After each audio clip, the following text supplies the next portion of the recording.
Je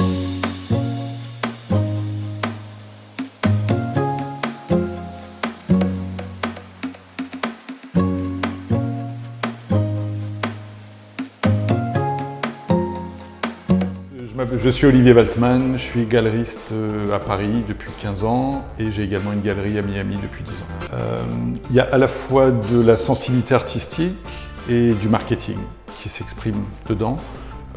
C'est pas tant les œuvres que je choisis que l'artiste et que c'est une relation triangulaire qui va se jouer avec la personne et puis sa création, qu'à un moment donné on décide de prendre en charge pour en assurer la promotion. La difficile question du branding, comme on dit en français, c'est très compliqué parce qu'à la fois on est dans un métier qui a une forte dimension corporative.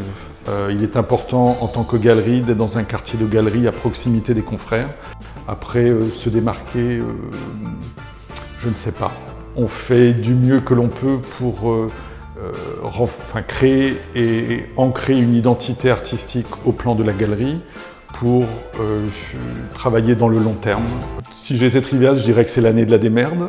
Comme je suis galerie, je vais vous dire que ça oblige à réinventer des modèles. Évidemment, c'est une situation imprévisible, imprévue, soudaine, violente, dramatique. Il y a le degré 1 qui est le confinement et la fermeture imposée des lieux.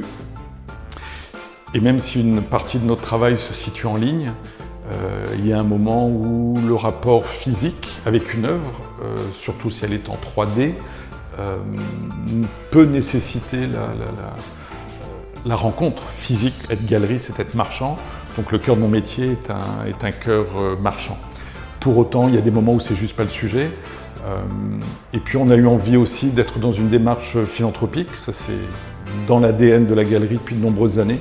Donc on a par exemple monté une vente totalement caritative, c'est-à-dire que sans aucun profit économique pour la galerie.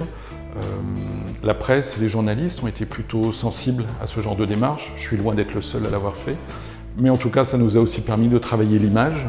Et quand le chiffre n'est pas là, l'image c'est du chiffre, peut-être pour après. À la date d'aujourd'hui, vous coïncidez très exactement avec le lancement de notre première viewing room. Donc consacré à l'artiste britannique Jonathan Huxley. Beaucoup de foires d'art contemporain qui se sont annulées ont rapidement switché vers un modèle online aussi. Nous on a un petit peu tardé parce que je ne l'ai pas forcément senti comme une absolue priorité, parce que je voulais un petit peu étudier mon marché, voir les expériences déjà lancées, ce en quoi elles m'intéressaient ou que j'imaginais qu'il puisse être différent dans le modèle. C'est une vie, un métier que j'ai choisi par envie, par passion, après avoir essayé d'autres choses. Donc je trouve extrêmement stimulant, valorisant, intellectuellement enrichissant que de travailler au contact d'artistes vivants, de les accompagner dans leur processus créatif, éventuellement de les aider à produire. Je pense qu'il y a des inerties et des traits propres au métier qui resteront, à savoir que rien ne remplace la rencontre physique à un moment donné, la rencontre humaine, pour que peut-être le courant passe et que peut-être des choses se mettent en place après. Bien évidemment le virtuel, bien évidemment les réseaux sociaux vont prendre beaucoup plus d'importance. Donc on est dans un métier qui est obligé de se rajeunir.